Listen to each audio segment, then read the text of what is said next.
Alvaro Rodriguez, known as Valo Rodriguez, October 3rd, 1928 in Los Angeles. My parents' names were, my father was Regino Barajas Rodriguez. He was from Compostela, Nayarit.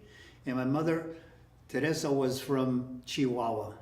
I have three brothers, Alejandro, Alex, Ale, Salvador, Chava, and Cuauhtemoc, Temo, and a sister, Teresa, we call her Tere. The picture was taken in 1934 or 1935. It's my father with me and my brother Temo, and in the front, sitting there next to my sister, are my brothers Ale and Chava, and Tere is my sister in the center. My mother had passed away in 1931 on Christmas Eve in 1931, giving birth to my twin brothers. She passed away that Christmas Eve.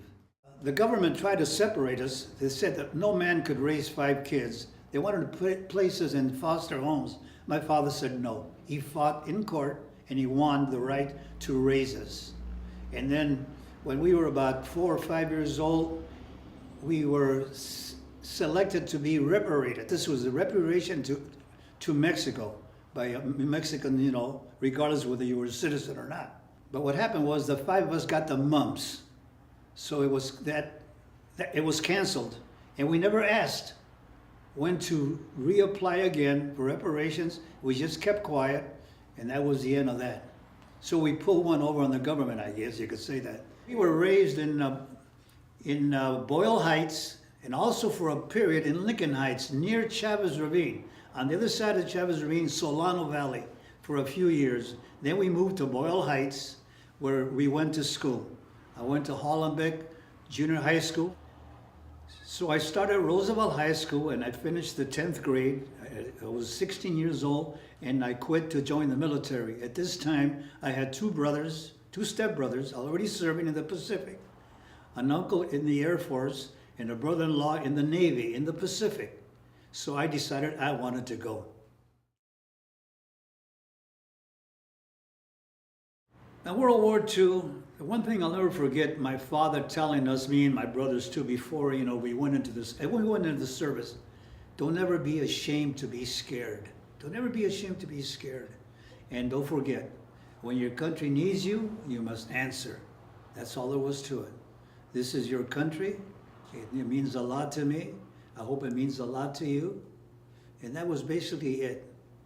I was assigned to Austria, Army of Occupation, the 384th Military Police Battalion, Railway Security. Our job was guarding food supplies for the survivors of concentration camps, displaced persons, and the Austrian economy. This photograph here was taken on August, I'll never forget, August 19th, 1946. We had crossed into the Russian zone on the way to Vienna. Now this engine is pulling 50 boxcars with food, clothing, and medicine for the survivors of concentration camps and displaced people, United States Forces in Austria, USFA. We were supplying 52 displaced person camps in Austria. The British had maybe 20, the French had maybe 20 also. The Russians didn't have any. So like I said, we were providing for 52 DP, displaced person camps. The major camp, a displaced person camp, was in Wels, where I served, Linz, Salzburg, Braunau, Hitler's birthplace, Ranshofen, and the major concentration camp that we liberated on the Cinco de Mayo in 1945 was Mauthausen, which was located in the Russian zone. Mauthausen had crematorium, and a couple of the sub-camps also had crematoriums, which I got to visit. I got to see them with my eyes, and I'll never forget that as long as I live. The majority of the survivors that I became friends with were Spaniards who had been sent to this camp, 7,000 to Mauthausen. When I go back to Austria, I've been there maybe 18 or 20 times since the war was over, and I go to the concentration camp liberation ceremonies, which are held every May, and I visit with my friends, Spanish survivors of the camps, and others, Yugoslavian survivors. I know their kids, their grandkids, and great-grandkids. and they look forward to my visits.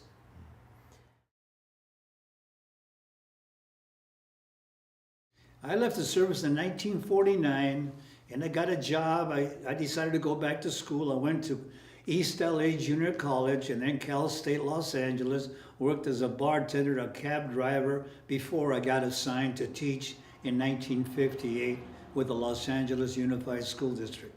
I received my degree at Cal State Los Angeles in 1957 with a major in history and a minor in physical education.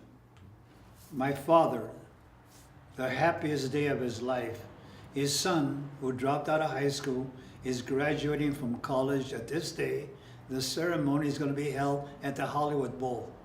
So we had this picture taken. It's a classic. He was happy. My son got through school.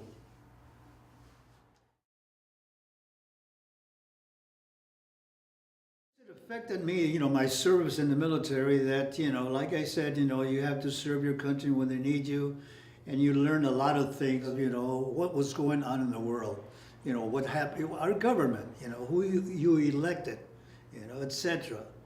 for office, may be it Board of Education, councilman, governor, or what have you. So I took an interest in my country, even after the military. And living in East Los Angeles, I got involved with the Roybal campaign, but attending some of his functions, etc. And I got to meet the Roybal family, and there in the early 50s, because we lived in the same neighborhood, within a couple of blocks of each other. I knew his father, and I knew his obviously his wife and kids, and etc. That one day when Dennis Chavez, a senator from New Mexico, came out to speak in favor of Roybal, and Roybal was running for Congress. I'll never forget that particular day. Roybal's election was really something real special for the whole neighborhood. We all felt, of course, good. They say, hey, this is good for the neighborhood. Yeah, I got involved in other functions for Julian Nava, for Board of Education, and of course, for Kennedy. Well, Julian Nava, I knew the family, his brothers and what have you, since the year one. They're in East Los Angeles, his sisters, etc., the family. Got to meet them, very good friends of mine. And of course, he was a Chicano, and he was running for Board of Education. So, we supported him. I got involved with the Jack Kennedy campaign, again, attending functions, etc. Hey, on my car I had, the marker for Kennedy, etc. And then, of course, I'll never forget the assassination. I was teaching at Banning High School when it happened, when we heard about the assassination. That day, 23rd, we had a function at school, and I recall when the students were coming back to the classroom, someone had mentioned something about Kennedy getting shot. So I asked the student, I still remember his name too, and I said, did anyone hear anything about Kennedy getting shot? And the student said, yeah, he got shot. And I took my class out of the classroom to my car, which was parked next to my bungalow, and put on the radio.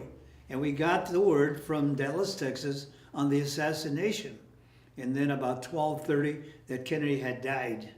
And then the principal sent out a special bulletin announcing that school was going to be dismissed, and that, that was it.